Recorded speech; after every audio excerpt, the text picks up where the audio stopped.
Más de educación médica continua. El día de hoy les quiero presentar al doctor Renato Papa. El doctor Renato Papa es el director del Departamento de Investigación Médica en la clínica de Visualiza. También trabaja como especialista de segmento anterior en la clínica de Visualiza. Hizo un fellow de córnea Lunes. y segmento anterior No em, sé, mami. en en la Unidad Nacional de Oftalmología, es egresado de la Unidad Nacional de Oftalmología y también hizo un fellow en el Instituto de Microcirugía Ocular en Barcelona. Tiene también ciertos estudios de estadística en la Universidad de Stanford. Así que es un honor para nosotros, Renato, tenerte el día de hoy con nosotros. Em, de hecho, esta charla es uno de los requisitos que el doctor Papa está haciendo para unirse a la Asociación Guatemalteca de Oftalmología, que como yo siempre digo, pues es un honor que siempre seamos más, sobre todo porque juntos podemos demostrarle al mundo lo bien que hacemos oftalmología en Guatemala. Recuerden que también tenemos el logro de la revista, donde pueden publicar. Nuestra revista ya está indexada. Entonces, todos estos artículos, casos interesantes que tengan o revisiones, pues tienen peso a nivel mundial. Así que bienvenido, Renato, y te dejo el micrófono. Gracias, Caroline. Pues les voy a dar una presentación. Traté de hacerla lo más completa posible y tratar de no extenderme muchísimo más del tiempo que tenemos estipulado. Vamos a tratar de hablar un poquito de medicina basada en evidencia, eh, y cualquier cosa, pues me pueden preguntar o no sé cómo funcionan las preguntas al final, para que no tengamos que ir parando. Sí, correcto. Al final dejamos tiempo para preguntas. Va. Entonces, lo que les voy a presentar es un poquito los resultados de una encuesta que hicimos sobre profilaxis antibiótica y antiinflamatoria en cirugía de catarata a nivel de Latinoamérica y el Caribe. Eh, pues yo fui el que lideró esto, pero también participaron algunos otros doctores. Participó la doctora Lucía Silva, el doctor Neil Shorstein, que es un colaborador que tenemos externo en Visualiza. Él es de Estados Unidos y la verdad es que nos apoya un montón con todas estas cosas de investigación. Además, también nos ayudó bastante el doctor Mariano Y a difundir la encuesta con sus contactos, el doctor Ángel Chu, o sea, varios de los miembros de la clínica nos ayudaron a poderla distribuir. Entonces, conflictos de interés, ninguno, para ninguno de todos los autores. Y les voy a hablar un poquito por, primero como el, la razón de por qué se nos ocurrió hacer esta encuesta. No sé si alguno había escuchado este término o este concepto de hacer una cirugía de catarata libre de gotas. Yo la verdad es que no lo había escuchado cuando hice mi fellow en la Unidad Nacional de Oftalmología ni cuando fui residente. Y lo aprendí hasta hace relativamente poco tiempo cuando estuve en Barcelona. Y allá realmente tampoco lo hacían estrictamente libre de gotas, o sea, usaban antibiótico intracameral, pero siempre dejaban gotas en el postoperatorio. Pero el doctor Shorstein, que es uno de nuestros colaboradores, sí tiene mucha experiencia haciendo esto y en una de las visitas que tuvo aquí a Guatemala, a la clínica, pues platicando y discutiendo, nos, nos propuso de que por qué no intentábamos hacerlo con SIX. Entonces, eh, la primera pregunta es, ¿realmente como posible hacer una cirugía de catarata libre de gotas? Pues hay muchísimas publicaciones en facoemulsificación, principalmente de Estados Unidos y Europa. La mayoría de publicaciones tienen que ver con el uso de antibióticos intracamerales. Hay algunas cuantas publicaciones que hablan sobre profilaxis antiinflamatoria con esteroides, pero realmente hay muy pocas publicaciones en SIX. Cuando uno busca en buscadores de revistas y de artículos, se encuentra solo un metaanálisis que evalúa los resultados de SIX, y este metaanálisis lo único que evaluó fue el uso de antibióticos intracamerales en el uso de SIX. Nada de profilaxis antiinflamatoria, solo profilaxis de endoftalmitis. Que es este artículo. Realmente los resultados son súper interesantes. Ellos evaluaron como 1,5 millones de casos de SIX. La mitad de esos usaron antibiótico intracameral, más o menos la otra mitad no usaron antibiótico intracameral, y encontraron que el riesgo de endoftalmitis era menor en el grupo de ojos a los que se les puso antibiótico intracameral, era más o menos del 0,02%. Y en el grupo al que no se le puso intracameral, sino que solo se les dejó gotas, fue el 0,07%. Em, el riesgo, digamos, de tener un endoftalmitis en el grupo de ojos a los que no se les puso antibiótico intracameral era casi 3 veces mayor. Entonces, digamos que en cuanto al antibiótico en SIX no tenemos tantísimas dudas, a pesar de que no hay muchos estudios. Está este metaanálisis que es importante, y podemos también extrapolar los resultados de FACO a SIX, que ya vamos a mencionar algunos más adelante. Y entonces, ¿por qué nuestro afán de ver si se puede o no se puede hacer en SIX? Es porque en Visualiza, que se hace mucha cirugía de catarata, nos dimos cuenta que casi el 75% de los casos se operan con SIX por el tipo de paciente que atendemos. Entonces, la pregunta que nos hicimos cuando está el doctor Schorstein era, ¿será que podemos hacer cirugía libre de gotas en los casos de SIX? Pues con lo del antibiótico lo tenemos muy claro, pero con lo del esteroide no. Entonces, propusimos hacer un ensayo clínico en Visualiza, que es aleatorizado, controlado, que es un estudio piloto en donde vamos a hacer dos grupos, 50 ojos que van a tener tratamiento estándar con gotas, 50 ojos que van a tener tratamiento con triamcinolona subconjuntival al finalizar la cirugía, y a los dos grupos pues siempre el antibiótico intracameral. En este estudio están participando un montón de oftalmólogos de la clínica. La verdad es que es un equipazo. Está el doctor Ogaldes, está la doctora Bregni, está la doctora Aceituno, está la doctora Silva, estoy yo, y tenemos algunos asesores externos. Está el doctor Shorstein, hay otra epidemióloga que es la doctora O'Brien, está la doctora Damento que nos ayudó un montón de cosas. O sea, estamos haciendo un ensayo clínico para ver cuáles son los resultados y ver si realmente podemos o no podemos hacer cirugía libre de gotas de manera segura en los pacientes a los que les hacemos SIX. Esta es la publicación del protocolo del estudio que estamos haciendo. Ahorita nos faltan 2 casos para terminar el reclutamiento eh, y ya poder hacer los análisis. Entonces, cuando empezamos con todo esto dijimos, bueno, ¿será que lo que encontremos realmente es algo que se puede generalizar y se puede replicar o se puede hacer en otros lugares de Latinoamérica y del Caribe, o inclusive más allá, ¿verdad? En lugares en donde se haga SIX, en India, en Nepal, en todos lados? O sea, ¿será que realmente en todos los lugares en donde se hace SIX se puede hacer SIX libre de gotas? Entonces nos pusimos a buscar qué información encontrábamos sobre las prácticas de nuestra región, y la verdad es que no encontramos mayor cosa.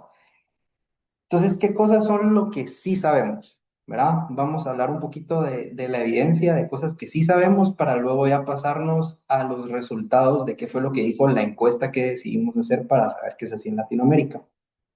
Lo que sí sabemos y que está más que comprobado con estudios es que la iodopovidona es la única cosa que hacemos preoperatoria que está con evidencia de calidad alta para hacer reducción en las tasas de endoftalmitis. Eso está descrito desde hace muchísimos años en varios artículos. Este me parece que es tal vez el más importante y el primero que se publicó, el doctor Speaker. Ahora, ¿cuál es la dosis óptima de la ibuprofeno? O sea, ¿qué concentración? En esto hay un poquito de debate. En la mayoría de lugares usamos al 5%, pero se han hecho varios estudios muy interesantes probando al 1%. La lógica de esto, o lo que han encontrado cuando hacen los estudios in vitro, no in vivo, es que al 1% los iones del yodo están más disponibles para poder hacer su actividad bactericida. Y entonces estos estudios han encontrado que la concentración al 1% puede funcionar mejor que la del 5%. Eh, pero en cualquier caso, ya sea que decidamos usar 5%, que decidamos usar uno, estos artículos son como una buena referencia si uno quiere probar usar el 1%. Ellos lo hacen no solo una aplicación, sino que tres aplicaciones antes de la cirugía del 1%. Y si se hace al 5, pues es solo una aplicación. Y lo mismo adentro del ojo y luego en la piel, ¿verdad? Pero si uno quisiera, pues, probar usar una concentración más baja, estos artículos son como una buena referencia. Ahora, ¿qué sabemos en cuanto a los antibióticos? Bueno, primero, el uso preoperatorio tópico de antibióticos está demostrado por múltiples estudios que es innecesario. Realmente lo que hace es que puede incrementar el potencial de resistencia. Entonces aquí les puse un artículo que también me parece uno de los más importantes, en donde demuestran que es un systematic review y un metaanálisis que el uso preoperatorio de antibióticos tópicos solo puede aumentar el riesgo de resistencia bacteriana y no disminuye el riesgo de tener endoftalmitis. En cuanto al uso postoperatorio tópico, sabemos por todos los estudios también que no es tan efectivo como usar intracameral. Y que cuando se usan en conjunto no es como que se reduzcan todavía más las tasas de endoftalmitis. O sea, a veces uno pensaría, si le pongo intracameral y le dejo tópico, pues mi chance de tener endoftalmitis va a ser menor. Pues lo que se ha visto en varios estudios, en metaanálisis y systematic reviews, es que más no es mejor. De hecho, es mejor solo usar intracameral que usar intracameral más tópico. Ahora, si no usamos intracameral, pues por supuesto que es mejor usar tópico que no usar nada. Entonces están estos estudios, es un también systematic review y un metaanálisis que publicaron en Acta Oftalmológica del doctor Kessel, en donde muestran precisamente esto, que es muchísimo más efectivo usar intracameral que usar intracameral y tópico. Y luego está este otro, el doctor Cato, en donde evaluaron, o sea, todos estos son millones de ojos, los que analizan 6.8 millones de ojos y encontraron exactamente lo mismo. Es más efectivo usar solo intracameral que usar intracameral más tópico. Y este es un estudio también de la doctora Harrington que está publicado en el American Journal, que este es un poquito más reciente, donde dice exactamente lo mismo. Es mejor intracameral que intracameral más tópico. Ahora, el intracameral, pues todos los estudios han demostrado que tenemos un menor riesgo de tener endoftalmitis si usamos intracameral. Entonces aquí hice una tablita donde les puse algunos de los estudios que, que revisamos, digamos, ¿verdad? En donde dice inclusive cuánto disminuye el riesgo de tener endoftalmitis para cada una de estas cohortes si usaban antibiótico intracameral versus no usar intracameral y solo usar tópico. Y cuál fue la gente que usaron, ¿verdad? Para comparar, hay unos de vancomicina, unos de cefuroxima, unos de moxifloxacina. Pero en términos generales, usemos el que usemos, nuestro riesgo de tener endoftalmitis es muchísimo menor al usar intracameral que al usar tópico.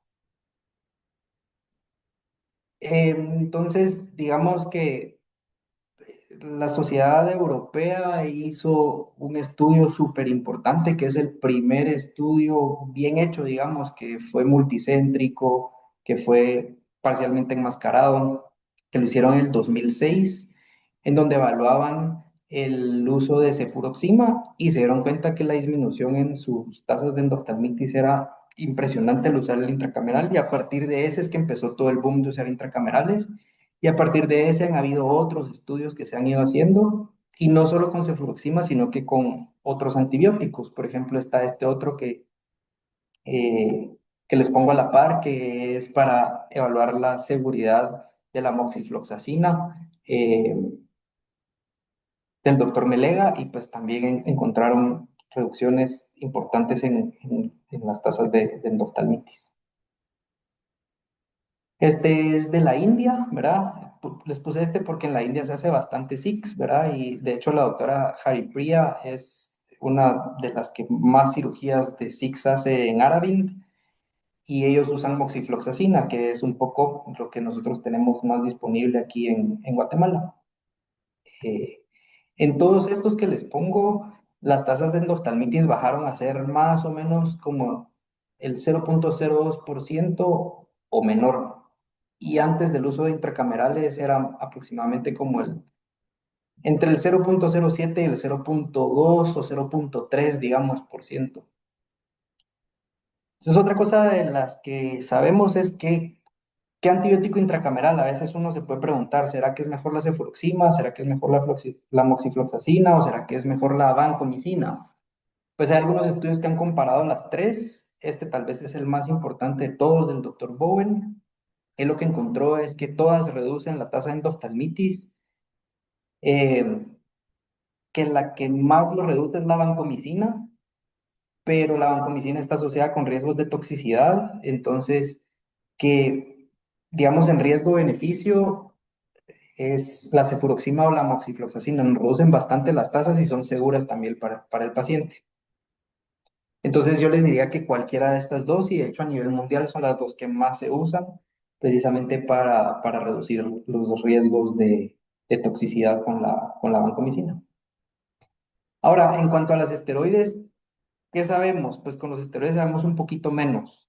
Eh, si sabemos que el gold estándar o el tratamiento de oro y de elección siempre para reducir la inflamación después de una cirugía de catarata, que es lo más importante para la visión, es el uso de esteroides, ¿verdad? El de esteroides tópicos. Ese es nuestro gold estándar para tratar de controlar la inflamación.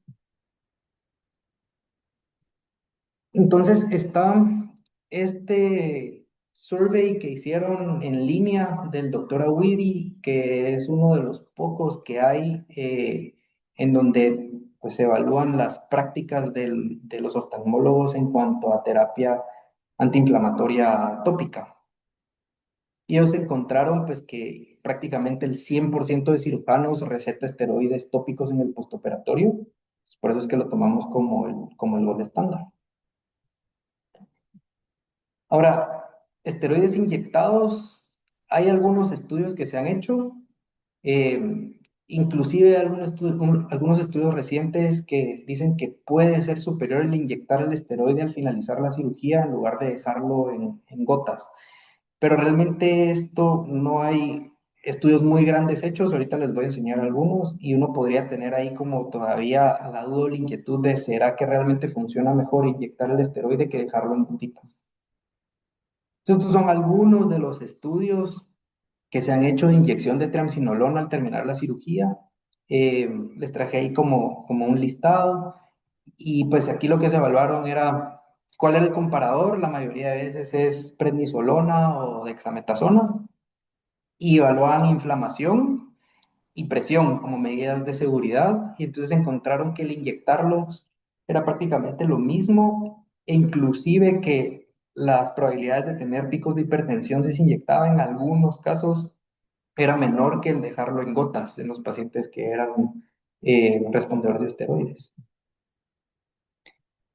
Entonces están estos estudios, uno que se hizo en Irak y este otro que se hizo en Suecia, si no estoy mal, del doctor Lindholm, en donde ellos encontraron que inyectar el esteroide al finalizar la cirugía, como para hacer realmente una cirugía de catarata libre de gotas, o sea, inyectando el antibiótico intracameral e inyectando el esteroide subconjuntival al finalizar el procedimiento y no dejar ninguna gota después, funcionaba mejor que dejar gotas de desinflamatorio en el postoperatorio. Y en cuanto a los AINES, pues sabemos que cada vez se están usando con mayor frecuencia. También lo dice el survey que hizo el doctor Awidi, que cada vez pues, los cirujanos dejan más AINE para poder reducir el riesgo de edema macular postoperatorio. Pero también hay otros estudios que dicen que cuando uno evalúa agudeza visual estrictamente, no hay una diferencia entre usar y no usar el AINE a los 3 meses de seguimiento y que para prevenir el edema macular hay una cosa en estadística que se llama, o que uno puede calcular el número de pacientes que tiene que tratar para prevenir un caso, pues el número de pacientes que habría que tratar con AINES postoperatorios para prevenir un caso de edema macular es más o menos de 320 pacientes. Entonces hay quienes se postulan si realmente vale la pena dejarle a 321 pacientes un AINE, que es una gota extra, que son costos extras para prevenir un caso de edema macular que igual la mayoría de veces es autolimitado y se va a resolver en el tiempo.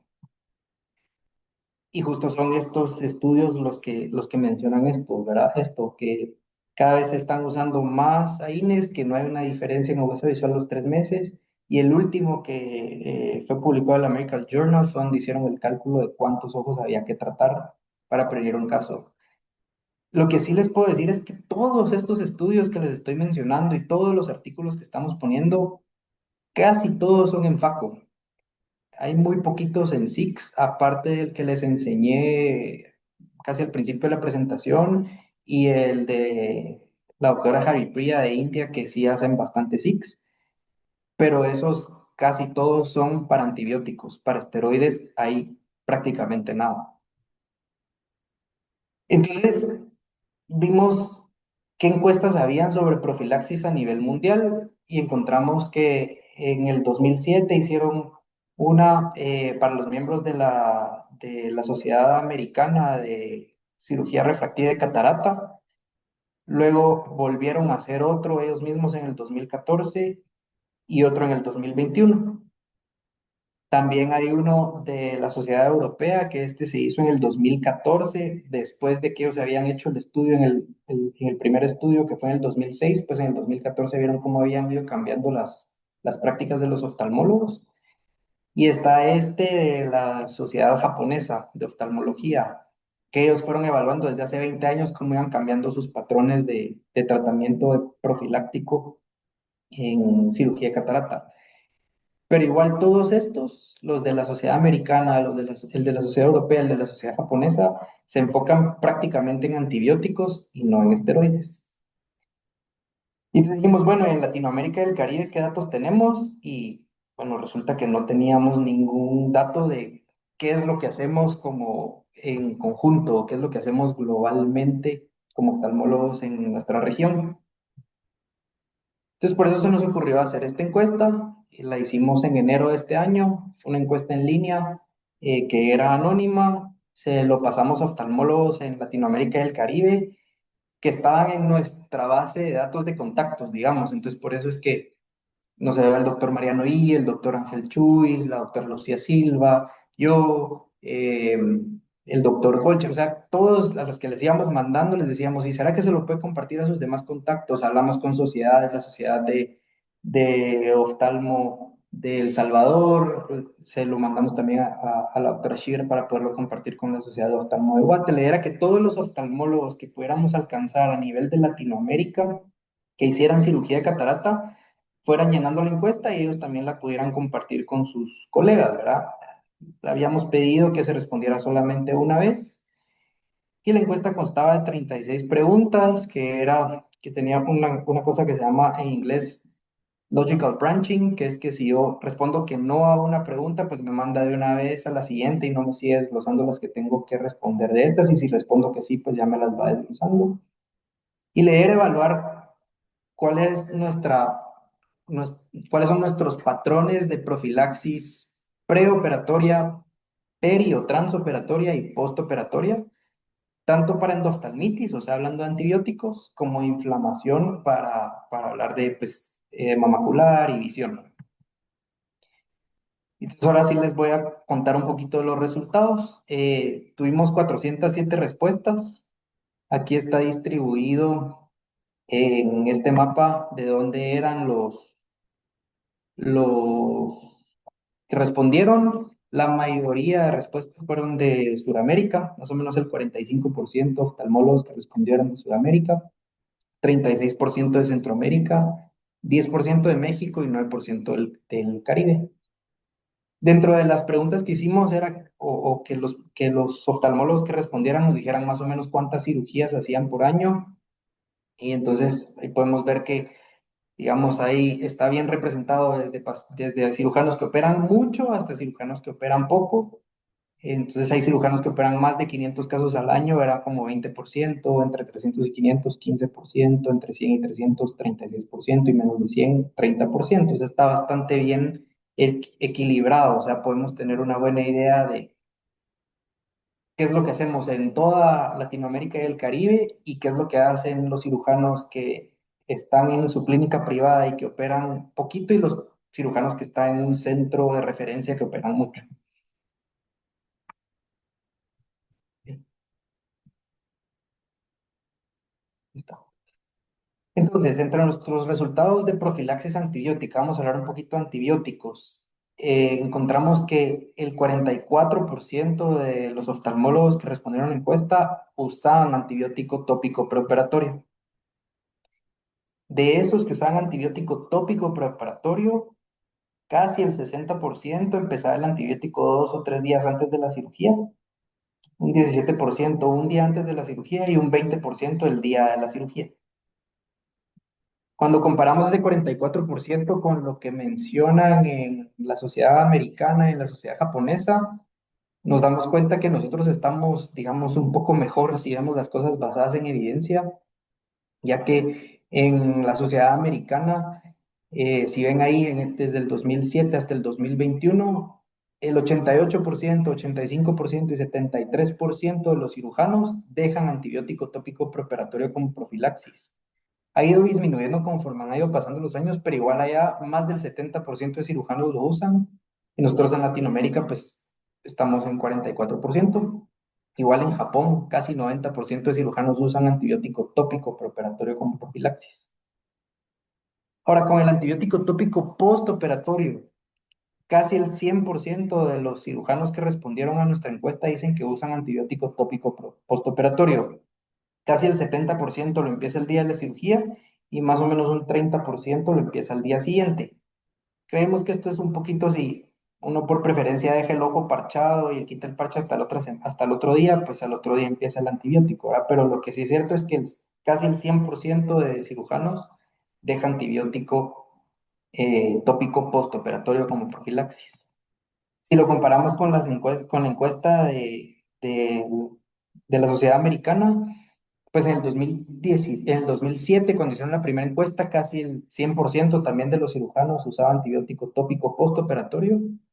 En el 2014 igual 97, y en el 2021 ya disminuyó a 86. O sea, hay una tendencia que vaya disminuyendo el uso de antibióticos tópicos postoperatorios. Ahora, algo que encontramos que nos llamó mucho la atención es que el 47% de los cirujanos que respondieron a nuestra encuesta dijeron que hacían una disminución paulatina del antibiótico postoperatorio.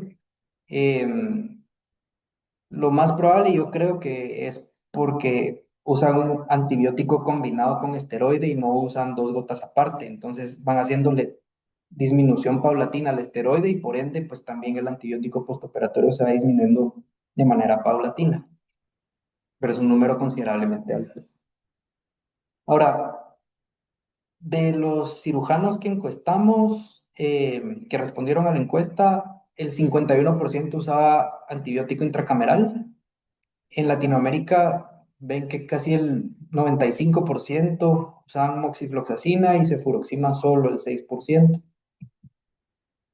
Y esto cuando lo comparamos con la encuesta de la SSRS, pues en el 2007 muy poquitos usaban antibiótico intracameral, 14%, y conforme fueron viendo la evidencia, pues fueron aumentando, y en el 2014 lo usaban 36%, en el 2021 66%. Y en Europa, que fue donde hicieron el primer estudio, en el 2014 que hicieron la encuesta para ver qué impacto había tenido ese estudio, encontraron que el 74% de quienes respondieron a la encuesta usaban antibiótico intracameral. Ahora, esto es súper importante. De este 51% de oftalmólogos que contestaron a nuestra encuesta que usaban antibiótico intracameral, el 99% también dejaban antibiótico tópico postoperatorio. O sea, lo que platicábamos, como pensar que si dejo más antibiótico es mejor para el paciente.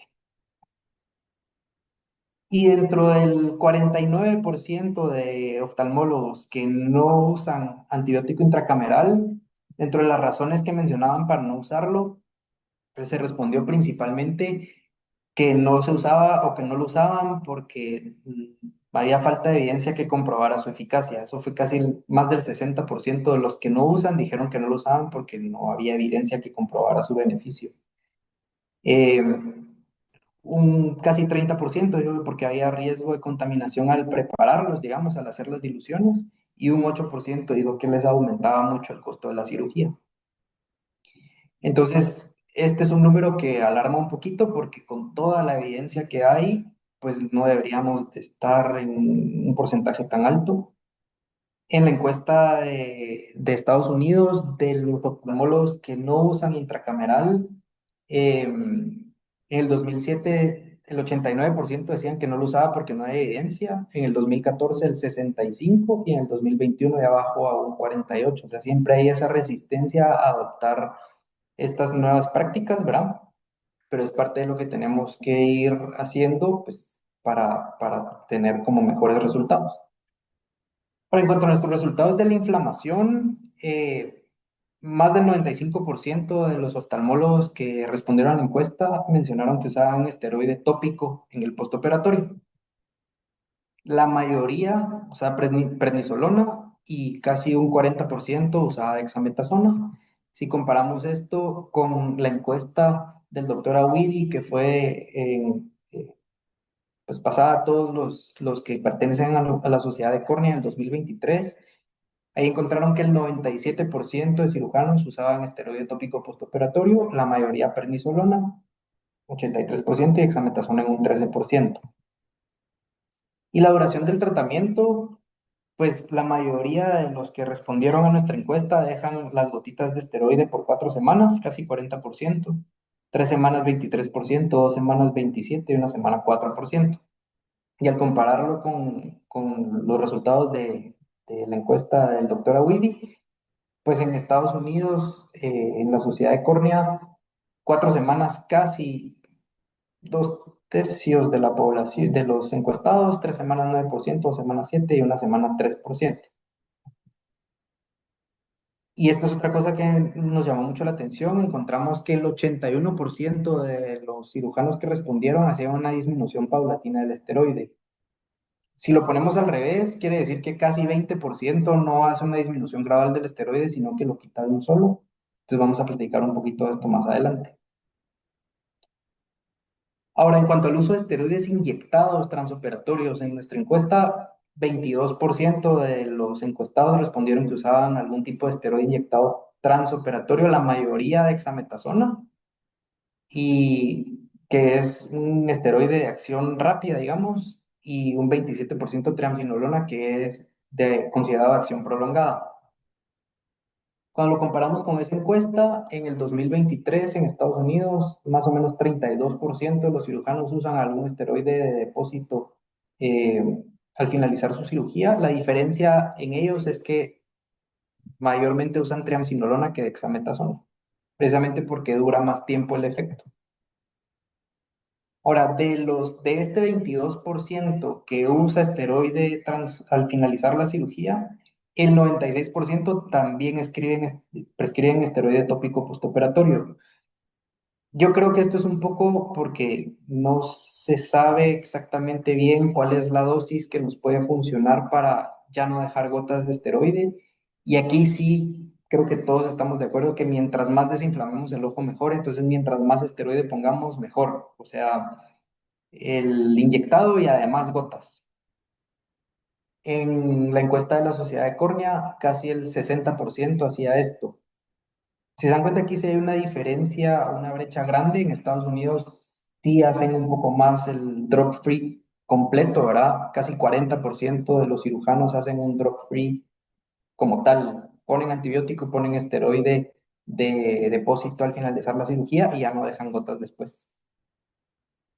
En cuanto a la ruta de administración, la mayoría de veces fue subconjuntival. Este 22% de personas que contestaron que usaban un esteroide al finalizar la cirugía, 53% subconjuntival, casi 30% perivulvar y un 19% intracameral, que esto asumimos que es quienes ponen al finalizar la cirugía en lugar de Vigamox, Vigadexa, por ejemplo. Y en la sociedad de córnea, en la encuesta, pues encontraron que casi el 50% usaba subconjuntival, 25% subtenon y 20% intracameral. Ahora, en nuestra encuesta, AINES tópicos postoperatorios, 58% lo usa a nivel de Latinoamérica y el Caribe, la mayoría usa bromfenaco, un poquito más del 30% nepafenaco y ketorolaco el 11%. Si lo comparamos con la encuesta de la Sociedad de Córnea, ellos el 73% usa INE postoperatorio, la mayoría también usa bromfenaco y después usan más ketorolaco que nepafenaco. Y encontramos o respondieron casi 30% que iban haciendo una disminución paulatina de la INE tópico postoperatorio. Entonces, creo que en resumen, lo que encontramos es que en Latinoamérica y el Caribe hay una mezcla de estrategias basadas en evidencia y de prácticas que se hacían antes y que se siguen haciendo por tradición. Por ejemplo, el 44% de cirujanos que respondió a nuestra encuesta dijo que usan antibiótico tópico preoperatorio. Esto es menos que en Estados Unidos, en donde lo usan el 73% según la encuesta del 2021. Y esto se hace a pesar de que no haya evidencia que lo apoye. Realmente lo único que está comprobado que funciona es la iodopovidona al 5%, o están estos nuevos estudios que la proponen al 1%. En cuanto al antibiótico tópico postoperatorio, el 100% prácticamente de los cirujanos que respondieron a nuestra encuesta usan antibiótico tópico postoperatorio a pesar de usar también intracameral. A pesar de que hay estudios que mencionan que si se usa un intracameral, no hay un beneficio añadido para reducir el riesgo de endoftalmitis si dejamos tópico. Que el uso de intracamerales ha ido pues aumentando, nosotros estamos en 51%, es menos que en Estados Unidos y en Europa, que es el 66 y el 74%, pero la verdad es que me sorprendió gratamente que ya casi la mitad de oftalmólogos estamos usando algún tipo de antibiótico intracameral para reducir el riesgo de endoftalmitis. Quiere decir que estamos pues, manteniéndonos actualizados.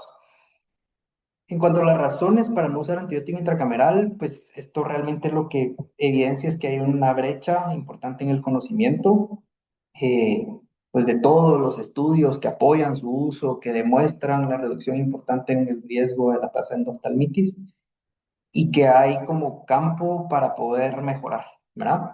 Para poder mejorar los resultados, que al final de cuentas los beneficiados son los pacientes. En cuanto a la dosis de intracameral, bueno, esto se los puse, no es algo que preguntamos nosotros en la encuesta, pero poner todos esos resultados hubiera sido cargarlo demasiado. Entonces, aquí es un poco lo que está recomendado y, y lo que yo considero que es lo más adecuado en base a todos los estudios que están publicados. Si se usa moxifloxacina, vale la pena usar la concentración que propone el doctor Ashinoff, que es de 0.15 microgramos en 0.1 ml, pues una concentración del 0.1%, e inyectar más o menos entre 0.4 y 0.5 ml en la cámara anterior. La moxifloxacina se puede poner de varias formas, se puede poner pura, si se pone pura, se pone 0.1 ml de la concentración que es al 5%. Se puede poner diluida, que se puede usar, digamos, 0.1 ml de la moxifloxacina al 0.1%. O esta técnica que la idea es hacer como un washout o un lavado, un flushing de todo lo que queda en la cámara anterior después de que terminamos la cirugía. La teoría de esto es que si uno tiene un ojo muy miope, la cámara anterior va a tener más volumen. Si uno tiene un ojo muy hipermétrope, la cámara anterior va a tener menos volumen.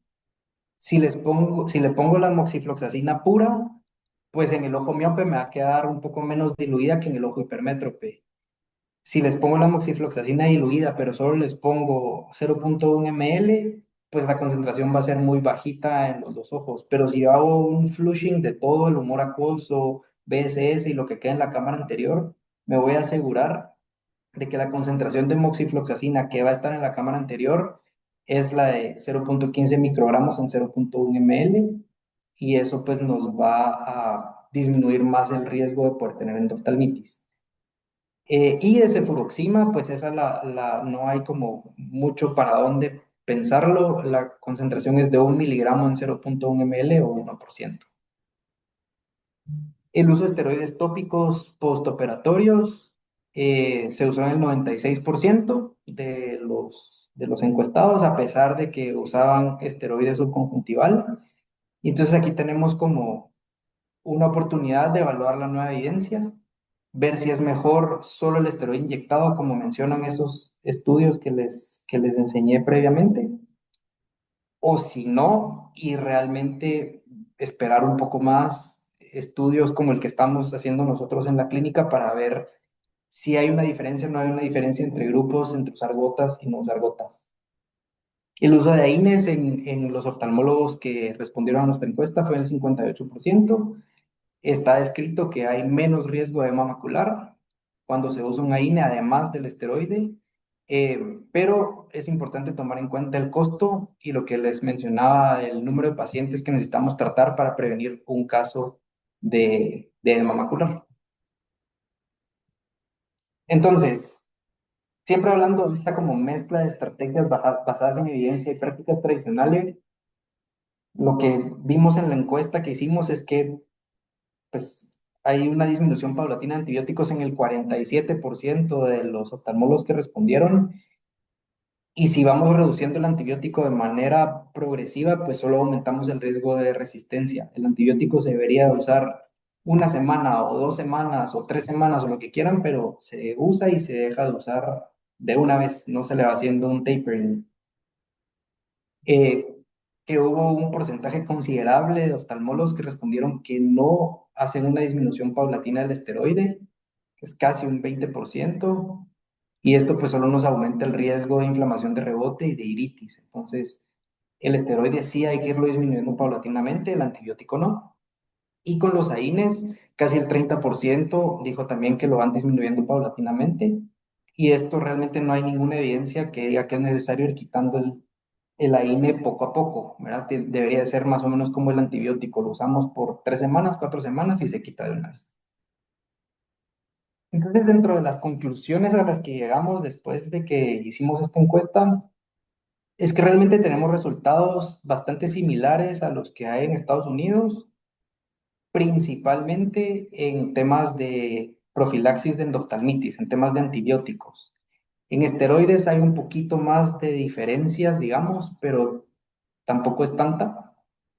Y que tenemos una oportunidad para examinar nuestra práctica como oftalmólogos y poder ir adoptando algunas de estas cosas que están basadas en evidencia o continuar lo que ya estamos haciendo, pero siempre basándonos en los estudios publicados, en los metaanálisis y en las cosas que al final de cuentas van a beneficiar a nuestros pacientes. Y entonces aquí puse como algunos puntos que pensamos que podríamos mejorar a nivel de Latinoamérica y el Caribe, y uno es pues tratar de ir reduciendo el uso innecesario de antibióticos tópicos preoperatorios cuando usamos yodopovidona. Ir adoptando cada vez más el uso de antibióticos intracamerales, considerar reducir el uso de antibióticos tópicos postoperatorios, ¿verdad? Si usamos intracameral, por supuesto, y considerar el uso de esteroides inyectados para intentar hacer una cirugía drop-free. Es el estudio que estamos haciendo, que pues, esperamos poder terminar el reclutamiento la otra semana y ya poder empezar a analizar los datos. En cuanto los tengamos, seguro se los vamos a compartir. Y hacer como un énfasis en que se debería hacer una reducción paulatina de los esteroides, pero no de los antibióticos ni de los AINES. Entonces, esta es la publicación del artículo de la encuesta. Está publicado en el Journal de la PADO. Lo publicaron hace como unos 2 o 3 meses más o menos. Y pues muchas gracias a todos los que nos ayudaron a responderla aquí en Guatemala. La verdad es que sí es información bien valiosa. Y por último, yo les puedo contar un poquito qué es lo que yo estoy haciendo actualmente con mis cirugías de catarata. Y lo que yo hago es que uso moxifloxacina intracameral, bueno, yodopovidona, no dejo antibiótico preoperatorio, usamos yodopovidona para hacer asepsia antes de la cirugía. Al terminar la cirugía, ya sea FACO o sea SIX, pongo moxifloxacina intracameral y hago la dilución. La verdad es que hacer la dilución es súper, súper fácil para que quede a la concentración del 1% y poder hacer el flushing. Se jalan 0.3 ml de moxifloxacina y se completan con 0.7 ml de BSS. Y entonces nos pasan la jeringa completa de 1 ml ya con la moxifloxacina diluida a la concentración que la necesitamos. Y de todo ese ml yo uso más o menos 0.5 para hacer el lavado de cámara anterior. Y luego lo que me queda lo uso para hidratar la paracentesis o para hidratar mi herida principal. Y después de eso inyecto triamcinolona subconjuntival. De momento la estamos usando diluida, pero es precisamente lo que tenemos que ver, o sea, cuál es la dosis adecuada para nuestra población con la triamcinolona que nosotros tenemos disponible en Guatemala. Pongo triamcinolona diluida, también la dilución es muy fácil de hacer. Se agarra 0.1 ml de triamcinolona, se completa con 0.4 ml de BSS, se agita bien y después de esos 0.5 ml se inyectan 0.4 ml y la idea es inyectarlo bien, bien lejos del limbo, por lo menos a 6 milímetros de limbo en el fornix inferior, porque si se pone muy cerca del limbo sí hay más riesgo de tener hipertensiones oculares, pero si se pone lejos del limbo el riesgo es muy, muy bajito. De hecho, como lo mencionan los estudios que han hecho esto en FACO, es que el riesgo de tener hipertensiones oculares es hasta menor usando la triamcinolona que usando gotas. Y después, como todavía no sabemos bien la dosis de esteroide, yo sí les estoy dejando todavía esteroide tópico postoperatorio, pero ya les dejo solo esteroide tópico. Les dejo prednisolona 3 veces al día y si al día siguiente están bien, igual se los voy bajando súper rápido. Entonces ya en el postoperatorio no dejo antibiótico tópico y solo les estoy dejando prednisolona. Entonces, muchas gracias por su atención. Aquí están mis contactos. Cualquier cosa me pueden escribir o me llaman, o me escriben. Y si tienen alguna duda o algún comentario, pues me dicen. Pues muchas gracias, Renato. Acá tengo unas preguntas. El doctor Letona quería saber, creo que era cuánto disminuía el recuento de células endoteliales con el uso de la moxifloxacina Ujú. y qué marca de moxifloxacina estabas usando. El recuento de células endoteliales, hay algunos estudios que lo evalúan. Hay uno muy importante, el doctor Chang, que es grande en Estados Unidos, donde encontró que usando la concentración baja, la de 0.1 ml, el riesgo de tener pérdida de células endoteliales es prácticamente cero. eh, o sea, se perdió la misma cantidad por la facoemulsificación en los ojos a los que no se les ponía moxifloxacina y a los ojos a los que sí se les ponía moxifloxacina. O sea, tenemos una pérdida por la cirugía en sí, pero no por el uso de la, del medicamento. Ahora, si se usa la concentración más alta, la del 5%, o sea que solo se jala directo de la botella y se inyecta directamente, ahí sí hay más riesgo de tener TAS y de tener pérdida de células endoteliales. No hay un estudio que evalúe cuánto se pierde usando esta concentración, pero sí hay estudios que mencionan que se pierden más células y que hay más riesgo de TAS cuando se usa la concentración alta. Pero usando esta concentración baja y haciendo el flushing, el riesgo de tener pérdidas de células endoteliales es muy bajito, prácticamente cero, y el riesgo de TAS es también muy bajito. La marca, nosotros para el ensayo clínico estamos usando Vigamox, pero hubo un tiempo en el que nos quedamos sin Vigamox y estuvimos usando la de Medpharma, el Floxadrop. Y a mí ese me parecía genial porque se usa una pachita por cada paciente. Entonces realmente hay menos manipulación en el día quirúrgico, estar sacando de la misma pacha para varios pacientes, o de que el paciente tenga que comprar su moxifloxacina y solo usar 0.3 y de ahí ya no usarla porque no les estoy dejando antibiótico en el postoperatorio. Entonces estuvimos usando Floxadrop y no tuvimos ningún problema con el Floxadrop. Y que esa es otra cosa que es importante hablarlo, ¿verdad? De que a veces se usa un mismo gotero para el día y de ahí se extrae, pues siempre hay riesgo de contaminación. Ujú. Y otra cosa también es que mientras menos gotas le dejemos al paciente, más va a cumplir su tratamiento. O sea, a veces, casi todos son personas de la tercera edad que no siempre tienen quien los cuide, ellos mismos no se pueden aplicar bien las gotas. Entonces, mientras menos gotas necesiten o si no llegan a necesitar ninguna, pues para ellos va a ser mejor.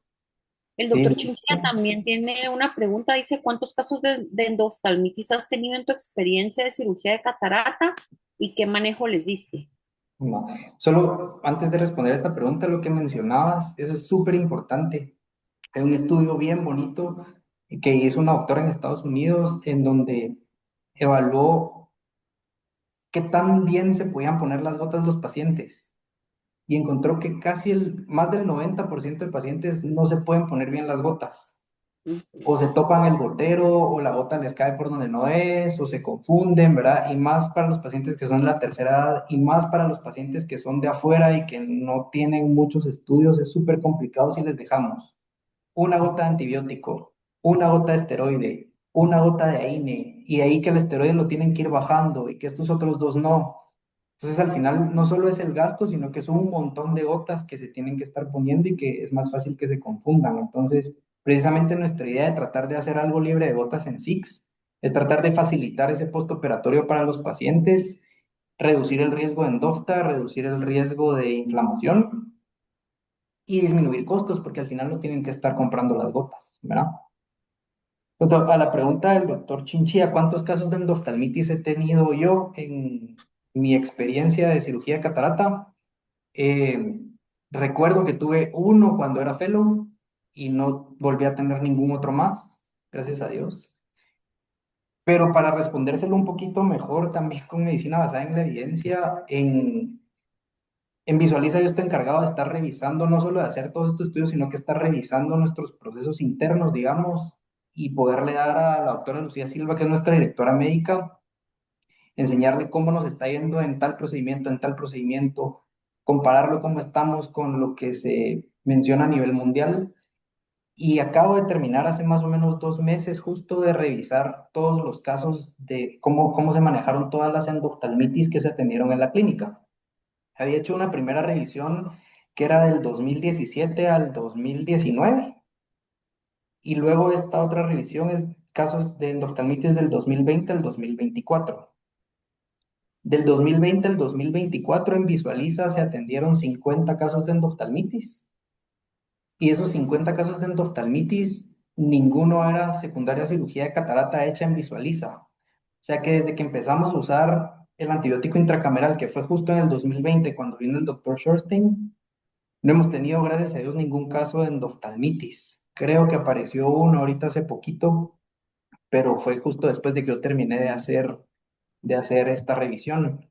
Eh, el tratamiento, esto realmente, pues nosotros como al final somos un grupo de oftalmólogos, tenemos especialistas en retina y realmente nos apoyamos un montón en los especialistas de retina para que ellos vayan guiando y liderando el tratamiento de las endoftalmitis.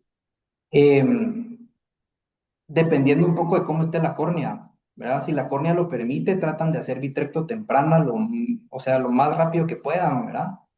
Si la córnea no lo permite, ponen antibióticos intravitreos, ¿verdad? Ponen vancomicina, ceftazidima y dexametasona, si no estoy mal. Eh, Esto fue un cambio que hicimos porque antes usaban amicacina, usaban banco, amica y dexa, pero cambiaron la amica por ceftazidima. Y dependiendo de cómo vaya respondiendo a los intravitrios, pues ya van decidiendo ellos. Si van respondiendo bien a los intravitrios, pues igual continúan con intravitrios. Si no están respondiendo bien, pero la córnea se los permite, hacen vitrecto temprano. Ok. Em, la doctora Alejandra Mendoza quiere saber también si la concentración de triamcinolona que diluyes es de 10 miligramos o la de 40 miligramos por Es la de mililitro. 40. Esa es una súper buena pregunta. La de 40 miligramos, hacemos la dilución, pero doctora, todavía no estamos 100% seguros de que necesitemos diluirla. Le estaba contando antes de que empezáramos la reunión a la doctora Shiver que dentro de todo este proceso de hacer el ensayo clínico que estamos haciendo, nos dimos cuenta que nuestros depósitos de triamcinolona se estaban yendo muy rápido, ¿verdad? En Estados Unidos, que usan Kenalog, los depósitos de triamcinolona les duraban 8 semanas y nosotros a las 6 semanas ya no estábamos viendo nada. Entonces mandamos a analizar las muestras de triamcinolona que tenemos nosotros aquí disponibles en Guatemala. La marca que usamos nosotros es Tamcetón, que es de 40 miligramos. Eh, y las mandamos a analizar a un laboratorio en Estados Unidos y a comparar el tamaño de la partícula de Kenalog y el tamaño de la partícula de Tamcetón.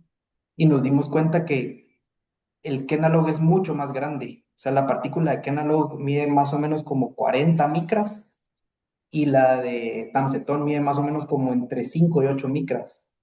Entonces nos explica por qué nuestros depósitos se estaban yendo tan rápido y eso probablemente haga que tengamos menos efecto desinflamatorio en esos ojos. Entonces, hay algunas otras partículas que se han usado en otros lados del mundo. Por ejemplo, el doctor Lindholm en Suecia usa unas que se llaman Triesence y el Triesence, el tamaño de la partícula es más parecida a la del Tamcetón, que es la que nosotros estamos usando.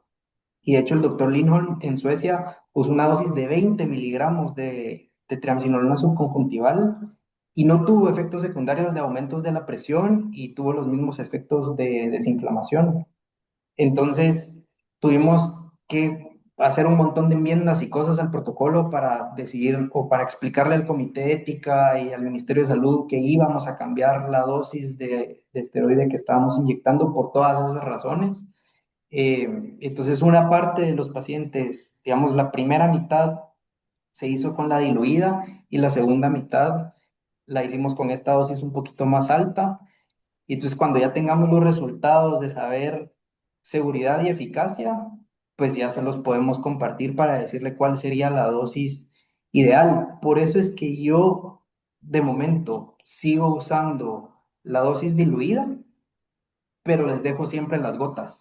No, todavía no me he animado a ya dejarlos libres de gotas porque no estoy 100% seguro de que esa dosis que estoy usando de triamcinolona sea la correcta para nuestra población. Creo que necesitamos una dosis más alta porque tenemos iris muy pigmentados, a diferencia de Estados Unidos que son todos iris claros, ¿verdad? Igual en Europa. Entonces, y que la partícula de triamcinolona que tenemos disponible es muchísimo más pequeña que todos los estudios en los que nos basamos para decidir la dosis que vamos a usar. Entonces, por eso estamos ahí, hicimos el cambio de dosis y vamos a hacer un análisis del cambio de dosis para ver cuál de las dos es más efectiva. Ok.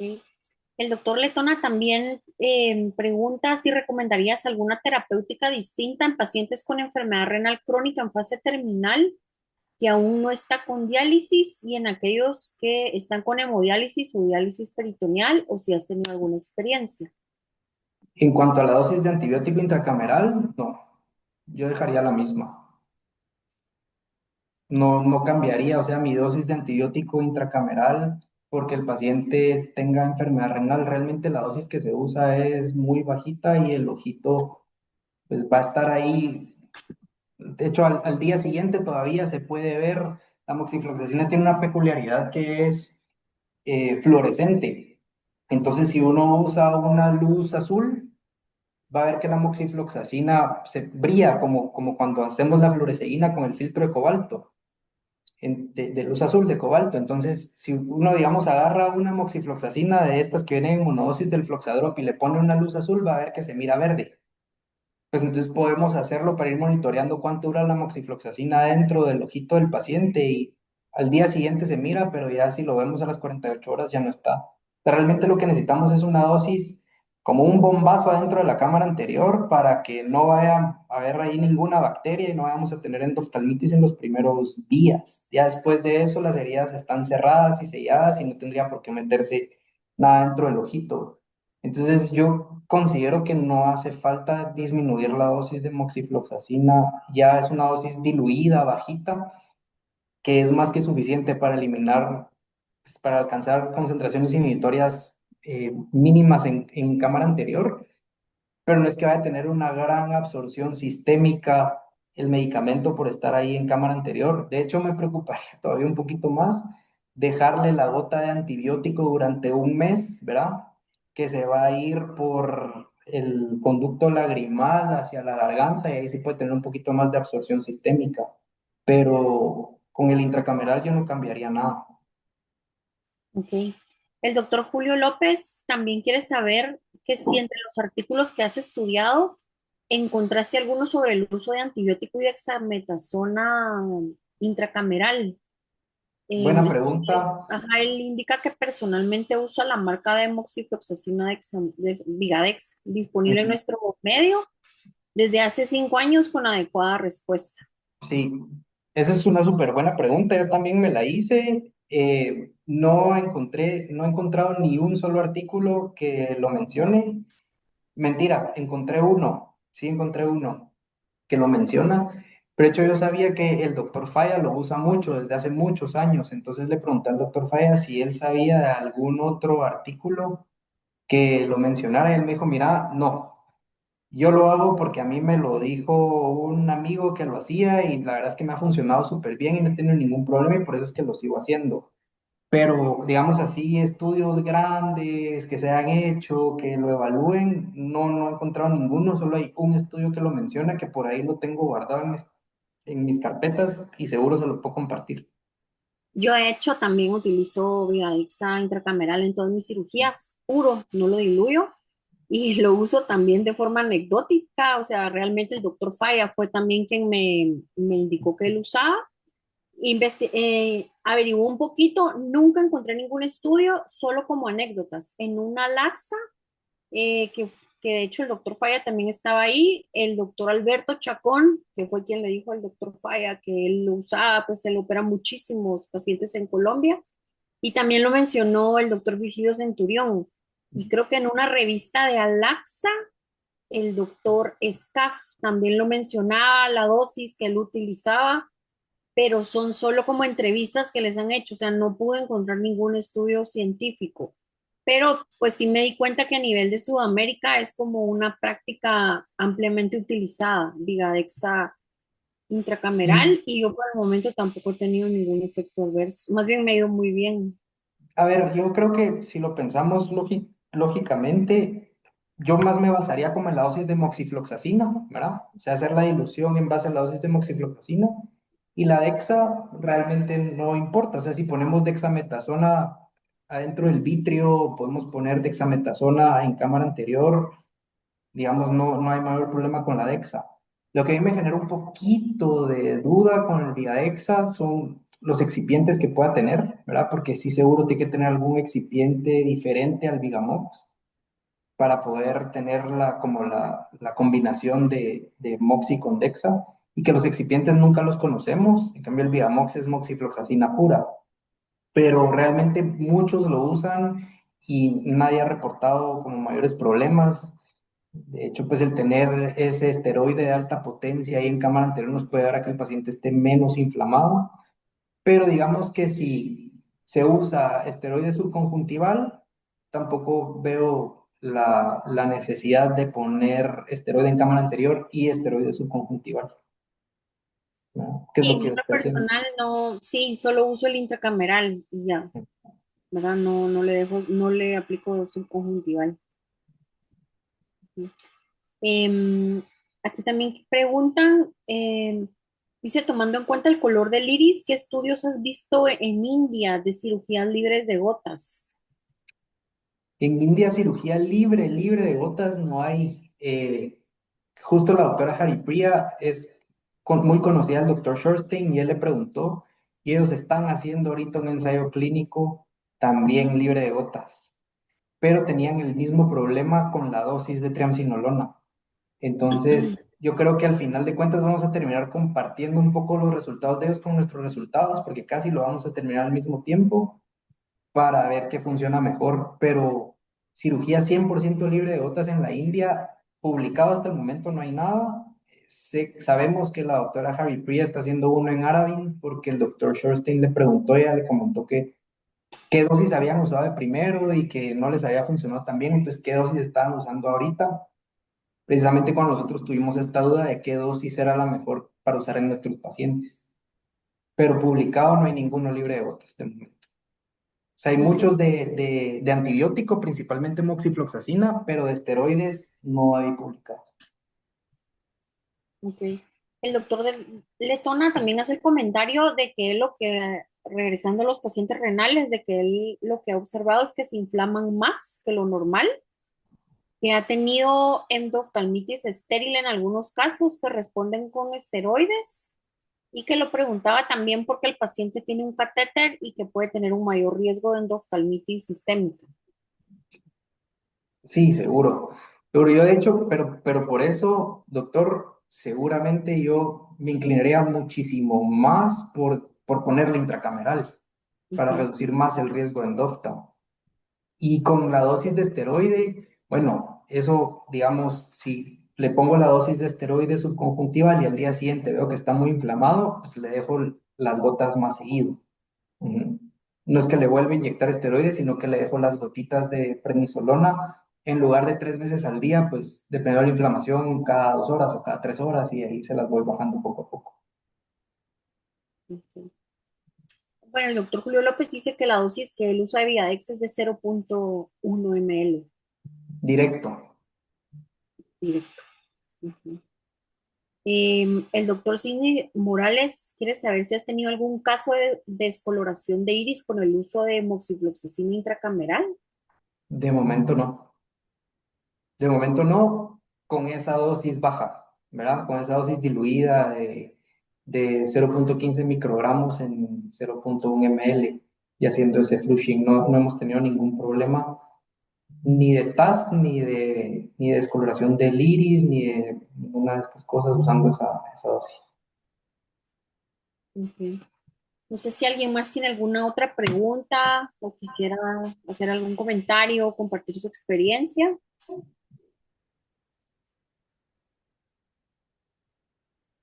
¿No? Bueno, Renato, no sé si tienes algo más que nos quisieras compartir. No, pues solo decirles que si hay alguien que esté como interesado en esto de la cirugía catarata libre de gotas, pues seguro en cuanto tengamos los resultados del estudio que estamos haciendo, se los vamos a compartir. Y pues que nosotros estamos como bien abiertos a compartirles cuál ha sido nuestra experiencia haciendo esto, ¿verdad? La verdad es que han sido un montón de años desde que empezamos todo este proyecto, porque le contaba a la doctora Shiver que para poder hacer un ensayo clínico bien hecho aquí en Guatemala, primero el centro tiene que estar acreditado como un centro de investigación, luego los investigadores tenemos que estar acreditados como investigadores ante el Ministerio de Salud. Después es un proceso bastante largo, después había que hacer el protocolo, que nos aprobaran el protocolo en un comité de ética en el ministerio. Ahí empezar a hacer el reclutamiento, tenemos que ser súper estrictos en cuanto al seguimiento de los pacientes. Eh, y en el camino nos encontramos, nos topamos con estas cosas de que no estábamos 100% seguros de que la dosis de TRIAM que estuviéramos usando era la adecuada, entonces tuvimos que parar, hacer toda esta investigación de las partículas de triamcinolona. Entonces se ha vuelto un estudio de casi 4 años desde que lo empezamos, eh, para reclutar 100 ojos, ¿verdad? Entonces, pero hemos aprendido un montón en el camino y realmente si alguien, digamos, quiere cambiar sus prácticas o empezar a intentar alguna cosa diferente, pues nos puede preguntar y nosotros ya con muchísimo gusto les diremos cuál ha sido nuestra experiencia y tratar de que el camino no sea tan difícil y tan complicado para quienes lo empiecen a hacer.